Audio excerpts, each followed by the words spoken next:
विश्वासको मत लिने कुरा पनि हुँदैन। विशेष गरी जब प्रधानमन्त्रीको पक्षमा संसदको बहुमतको अर्थ छैन भन्ने प्रश्न उठ्छ, उनका नेतृत्व र निर्णयहरू विवादित हुन्छन्।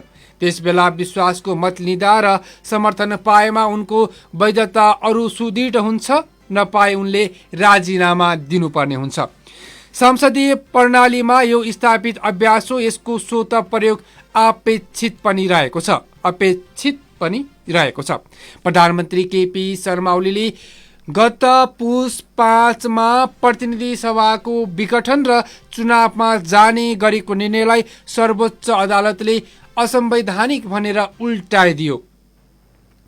प्रतिनिधि सभाको पुनर्स्थापना भयो। यस्तै नेकपा एमाले र माओवादी केन्द्रको एकताबाट बनेको नेकपालाई पनि सर्वोच्चको अर्को आदेशले खारेज गरिदियो। प्रतिनिधि सभा पुनर्स्थापनाले ओलीको नैतिक आधारलाई समाप्त गर्यो। दोस्रो निर्णयपछि संसदमा उनको बहुमतको आधार पनि सकियो। यी दुई निर्णयपछि उनी आफैले नैतिक जिम्मेवारी लिएर राजीनामा गर्नुपर्थ्यो। स्वाभाविक एवं स्वस्थ राजनीतिक बाटो त्यही हुन्थ्यो। अन्यथा पुनर्स्थापनापछि बसेको प्रतिनिधि सभाको बैठकको प्रारम्भमै उनले विश्वासको मत लिनुपर्थ्यो। संवैधानिक एवं राजनीतिक वैधता गुमाइसकेपछि पदमा बसिरहनुको कुनै औचित्य हुँदैन। प्रतिनिधि सभाको विघटनको विरोधमा सडकमा आन्दोलन गर्ने विपक्षी दलहरूले पुनर्स्थापनापछि आफ्नो विजयलाई स्थापित गर्न पनि सकेनन्। उनीहरूको राजनीतिक नादान ठहरियो। पुनर्स्थापित संसदको अधिवेशन चलिरहँदा प्रतिनिधि सभामा अविश्वासको प्रस्ताव त कुरै छाडौं, कुनै शीर्ष नेताले संसदमा उभिएर कहिल्यै बोलेको पनि सुन्न पाइएन। न माओवादी केन्द्रले सरकारबाट समर्थन नै फिर्ता लियो। राजनीतिक सिधा बाटो हिँड्दैन भन्ने उक्ति छाड्दै संसद बाहिर आरोप प्रत्यारोपका भीषण भाषणहरू आए। अँध्यारो कोठाभित्र हिसाब किताब कहिल्यै बाहिर निस्किएनन्। लोकतन्त्रमा राजनीति खुला र पारदर्शी हुन्छ भन्ने मान्यता स्वीकार गरिएन। तत्कालको स्वार्थ अनुकूल लाभ हानिको मोलतोल नै राजनीतिक बनेको छ।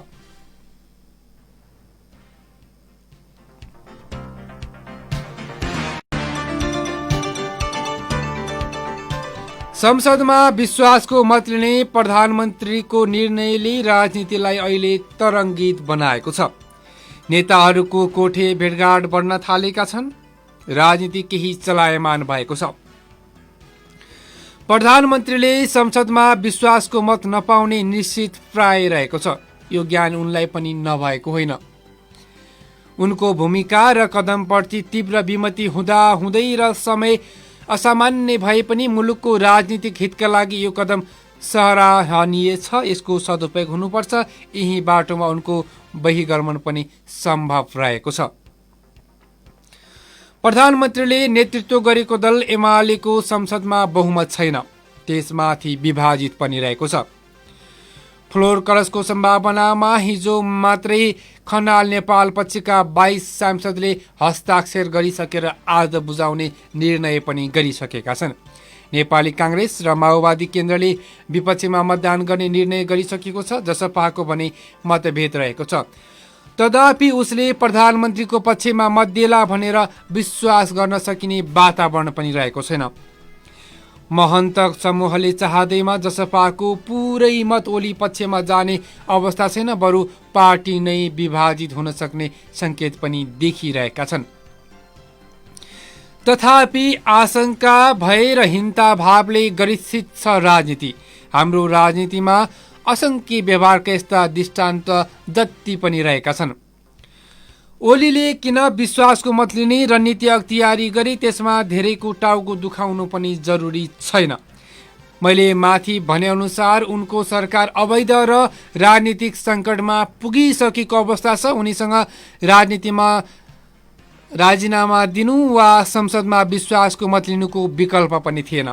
यो संसद बोकेर उनले सरकार चलाउने सक्ने अवस्था पनि छैन। यस्तै विपक्षीहरूले ल्याउन लागेको अविश्वासको प्रस्तावलाई रोक्न र फेरि प्रतिनिधि सभा विघटन गरेर चुनावमा जान उनले यो कदम चालेका हुन् भनेर अनुमान गर्नुको पनि कुनै तुक भने देख्दिन।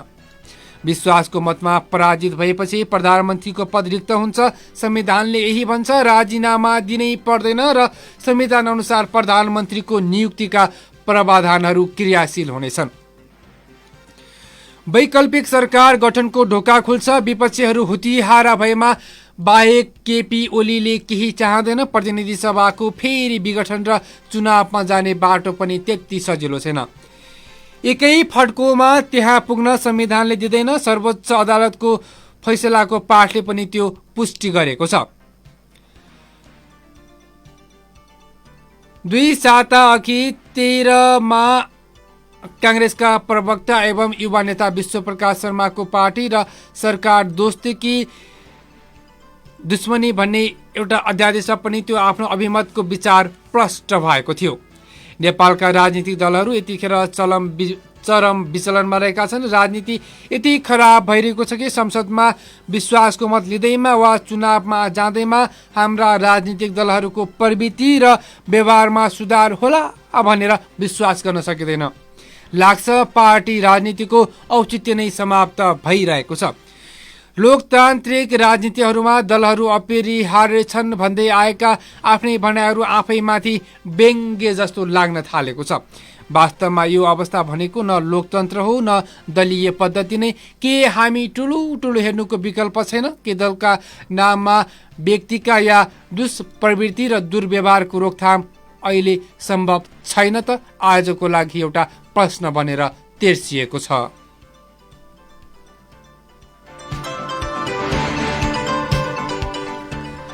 सँगसँगै अहिले अविश्वास प्रस्ताव दर्ता गर्न स्थायित्वको लडाईँ कहिलेसम्म? आखिर दोषी को हो र जनता शिकार किन? गाउँमा बस्ने मानिसहरूको भलाइ गर्छ त्यही समाजवादी हो। हाम्रो समाजवाद भनेको गाउँका जनताको भलाइ जुन नीति र कार्यक्रमले हुन्छ त्यही नीति चाहिँ नै हाम्रो दृष्टिमा समाजवादी नीति र कार्यक्रम हो। हाम्रा राष्ट्रिय राजनीतिक आन्दोलनका मुद्दाहरू, भ्रष्टाचारीहरूलाई कारवाही गर, हत्यारा र अपराधीहरूलाई कारवाही गर, त्यस्ता कमिसनखोर र देशलाई बर्बाद पार्ने तत्त्वहरूलाई दण्ड देऊ भन्नेको निम्ति हामी सबभन्दा अघि बढेर जानेछौँ र त्यसको निम्ति हामी निर्वाध रूपमा लागिरहनेछौँ। परम्परागत अवधारणामाथि विद्रोह, परम्परागत मान्यतामाथि विद्रोह, त्यसका विरुद्ध आक्रमणको एउटा धारणा बन्दै थियो। त्यो बन्ने प्रक्रियामा हामी अगाडि बढिरहेका थियौँ र हामीलाई हाम्रो कन्भिक्सन प्रति विश्वास थियो। सिद्धान्त त हामी वार्ता विरोधी छैनौँ भनिरहेका छौँ त्यहाँ, तर कोही मान्छे हामीसँग पोलिटिकल डिल गर्न आउँछ भने, राजनीतिक रूपले बहस गर्न आउँछ भने त्योसँग हामी बहस गर्न तयार छौँ। पृथक परिवेश, पृथक पात्र र पृथक विषयसँगै प्रत्येक दिन बिहान 6:30 देखि 7 बजेसम्म निर्दोष नेपालको साथमा कार्यक्रम दोष कसको?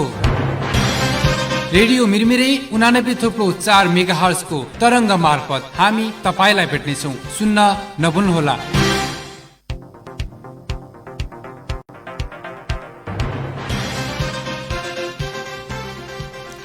शुभ प्रभात। कार्यक्रम दोष कसकोमा तपाईलाई हार्दिक स्वागत छ। म निर्दोष नेपालको आर्थिक, राजनीतिक र समसामयिक विषयवस्तुमाथि हामी सत्य, तथ्य र निष्पक्ष रूपले आवाज उठाउँदै आइरहेका छौँ। कार्यक्रम दोष कसकोमा हामी समसामयिक विषयवस्तु, राजनीतिक विषयवस्तु र सँगसँगै यी र यस्तै विषयवस्तुमा विभिन्न निकायका सरकारवाला निकायहरूसँग र कहिलेकाहीँ हामी आफ्नै भनाइ पनि तपाईँहरूलाई कार्यक्रम दोष कसकोमा पस्किरहेका छौँ। अहिले भोलि मात्रै प्रधानमन्त्री केपी शर्मा ओलीले संसदमा विश्वासको मतको लागि आफ्नो कसरत जारी राखेका छन्। विपक्षीहरू हुतिहारा भएमा बाहेक केपी ओलीले चाहिँदैमा प्रतिनिधि सभाको फेरि विघटन र चुनावमा जाने बाटो पनि त्यति सजिलो छैन। एकै फड्कोमा त्यहाँ पुग्न संविधानले पनि छैन। सर्वोच्च अदालतको फैसलाको पाठले पनि त्यो पुष्टि गरेको छ। यतिखेर मुलुक कोभिड संक्रमणमा तीव्र रहेको छ। उपचारको दुरवस्था छ। संक्रमितका लागि अस्पतालमा बेड छैन, प्राणवायु सञ्चार गर्ने अक्सिजन छैन, भेन्टिलेटर छैन। संक्रमितहरू न्यूनतम जीवनदायी उपचार नपाएर मरिरहेका छन्। जनताहरू घरमा घेराबन्दी रहेका छन्। खोपले प्रतिरोधको आशा जगाउँदै थियो, त्यो पनि बन्द भएको छ। थप खोप आउने निश्चितता छैन। सरकार माइकिङ गर्दैछ। व्यापारीले बढी कमिसन मागे, खोप ल्याउन नसकिने भयो। यो त धूर्त प्रचारबाजी हो र यो भएन र? सरकारको जिम्मेवारी र जवाबदेहिताको भाषा यो होइन। कमिसनको जालो कहाँ छ? जनताले नबुझेका छैनन्। लेनदेन नमिलेको वा खोप ल्याउने हैसियतमा सरकार नभएको प्रमाण हो यो। कोरोना प्रकोपले मुलुक थलिएका बेला राजनीतिको कुरा गर्ने त मन थिएन। सत्ता केन्द्रित राजनीतिको चरित्र स्वार्थी र निर्दयी हुन्छ। कोरोनाको भीषण महामारीका बावजुद भारतको राजधानीमा जे दृश्य देखियो त्यसले यो कथन पनि पुष्टि गर्छ। पश्चिम बङ्गाल विधानसभामा, उत्तर प्रदेशमा स्थानीय चुनावहरू र कुम्भ मेलामा भएका राजनीतिक मञ्चले भारतमा कोरोना सङ्कट नियन्त्रण बाहिर पुग्यो। कोभिड नियन्त्रणमा ट्रम्प र मोदी खराब पात्र त ठहरे नै, ट्रम्प त बाहिरिसके। भारतमा मोदी राज कोभिडमाथि विजय पाएको घोषणा गर्दै थियो, तर केही सातामै स्थिति झन् भयावह बन्न पुग्यो। पाठ सिक्नुको सट्टा नेपालमा पनि त्यही दृश्य मञ्चन हुने सम्भावना बढ्न थालेको छ। प्रधानमन्त्रीले विश्वासको मत लिने प्रायोजन वैशाख 27मा प्रतिनिधि सभाको अधिवेशन बस्दैछ। दल बदल र निष्कासनका कारण रिक्त राष्ट्रिय सभा सिट पूर्तिका लागि उपचुनाव हुँदैछ। उपचुनाव अहिले नभएको भए केही बिग्रने थिएन। यो नियमित अधिवेशन होइन। अर्को 8-10 दिनमा संसदको बजेट अधिवेशन आह्वान गर्नुपर्नेछ। जेठ 15 गते संसदमा वार्षिक बजेट पेश गर्नुपर्ने संवैधानिक व्यवस्था रहेको छ। किन प्रधानमन्त्रीले यो समय चुने? विश्वासको मत पुनः स्थापनापछि बसेको अधिवेशनमै लिन सकिन्थ्यो अथवा बजेट अधिवेशनमा पनि लिन सकिन्छ। माओवादी केन्द्रले सरकारलाई दिएको समर्थन पनि फिर्ता लिएको थिएन। उनका विपक्षीहरूले विश्वासको मत लिनका लागि कुनै दबाव पनि दिएका थिएनन्। अविश्वासको प्रस्ताव हल्लामै सीमित छ। के छ यसको निर्णय र अनेक अनुमान गरिँदैछन्। संविधानले प्रधानमन्त्रीलाई कुनै पनि बेला प्रतिनिधि सभामा विश्वासको मत लिन सक्ने सुविधा दिएको छ। तर अकारण जति बेला मन लाग्यो त्यति बेला प्रधानमन्त्रीले विश्वासको मत लिने कुरा पनि हुँदैन। विशेष गरी जब प्रधानमन्त्रीको पक्षमा संसदको बहुमतको अर्थ छैन भन्ने प्रश्न उठ्छ, उनका नेतृत्व र निर्णयहरू विवादित हुन्छन्। त्यसबेला विश्वासको मत लिँदा र समर्थन पाएमा उनको वैधता अरू सुदृढ हुन्छ, नपाए उनले राजीनामा दिनुपर्ने हुन्छ। संसदीय प्रणालीमा यो स्थापित अभ्यास हो। यसको स्वत प्रयोग अपेक्षित पनि रहेको छ। प्रधानमन्त्री केपी शर्मा ओलीले गत पुस 5मा प्रतिनिधि सभाको विघटन र चुनावमा जाने गरेको निर्णयलाई सर्वोच्च अदालतले असंवैधानिक भनेर उल्टाइदियो। प्रतिनिधि सभाको पुनर्स्थापना भयो। यस्तै नेकपा एमाले र माओवादी केन्द्रको एकताबाट बनेको नेकपालाई पनि सर्वोच्चको अर्को आदेशले खारेज गरिदियो। प्रतिनिधि सभा पुनर्स्थापनाले ओलीको नैतिक आधारलाई समाप्त गर्यो। दोस्रो निर्णयपछि संसदमा उनको कांग्रेसले अहिलेसम्म परिपक्व भूमिका खेलेको छ। यसको प्रशंसा पनि भएको छ। माधव नेपाल पछिको जुन कुरा बाहिर आएको छ त्यसको वास्तविकतामा परिणत नहुन पनि सक्छ, कार्कीको भनाइरहेको छ। जसपा पनि सग्लो रूपमा एक ठाउँमा नउभिन सक्छ। यस्तो पृष्ठभूमिमा कांग्रेसले निर्णय गर्दा सुझबुझपूर्वक निर्णय लिनुपर्ने पनि उनले बताएका छन्। सँगसँगै जनता समाजवादी पार्टी जसपाका अध्यक्ष उपेन्द्र यादव नेतृत्वको पूर्व समाजवादी धारले प्रधानमन्त्री केपी ओलीले प्रतिनिधि सभामा राखिएको विश्वासको प्रस्ताव विरुद्ध मतदानका लागि केन्द्रीय कार्यकारिणी समिति र संसदीय दलको बहुमतबाट निर्णय गर्ने तयारी समेत गरेको छ। यादव निकट नेता रामप्रसाद यादवले अर्का अध्यक्ष महन्त ठाकुर पक्ष नमानीमा बहुमतबाटै निर्णय हुने बताइसकेका छन्। सर्वसम्मति भएन भने बहुमत निर्णय गर्ने लोकतान्त्रिक विधि नै हो उनले बताएका छन्। हाम्रो पहिलो प्रयास सर्वसम्मत निर्णय गराउनेमा हुनेछ, भएन भने पार्टी र दलको बहुमतबाटै ओलीले राखेको प्रस्ताव विरुद्ध मतदानमा जाने निर्णय हुन्छ। यसमा कुनै दुविधा छैन। यादव पक्षले केन्द्रीय कार्यकारिणी समिति र संसदीय दलबाट आफ्नो पक्षको प्रष्ट बहुमत रहेको दावी पनि गर्दै आएको छ। लुम्बिनी प्रदेशमा मुख्यमन्त्री शङ्कर पोखरेलको पक्षमा लागेका 4 सांसदको पद खारिज गर्दा यादव पक्षले केन्द्रीय कार्यकारिणी समितिको बहुमत सदस्यको हस्ताक्षर भएको निर्णय सार्वजनिक गरेको थियो। महेन्द्र राय यादवसहित 3 सदस्यले पूर्व राजपा धार छाडेपछि पार्टीको केन्द्रीय कार्यकारिणी समितिमा यादव पक्ष बहुमतमा पुगेको छ। 3 मध्ये महेन्द्र राय सांसद भएको र पूर्व समाजवादीमा रहेका सांसद कसैले पनि अहिलेसम्म किता परिवर्तनको घोषणा नगरेकाले संसदीय दलमा पनि यादव पक्ष बहुमतमा देखिएको छ। दलमा दुवै पक्षका 17 सांसद थिए। तीमध्ये महेन्द्र रायले किताब परिवर्तन गरेपछि यादव पक्ष बहुमतमा पुगेको हो। यी समूहका 1 सांसद निलम्बनमा रहेका छन्।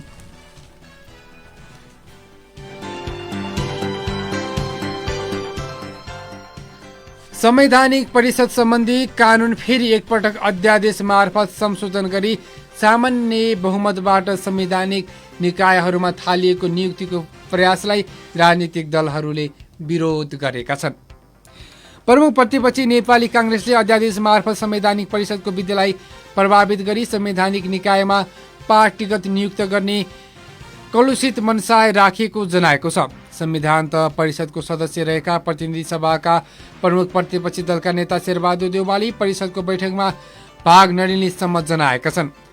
प्रधानमन्त्री केपी शर्मा ओलीले आज परिषद बैठक बोलाएका छन्। बैठकको पूर्व सन्ध्यामा विज्ञप्ति जारी गर्दै देउवाले परिषदका अन्य सदस्यलाई समेत बैठकमा भाग नलिन आह्वान गरेका हुन्।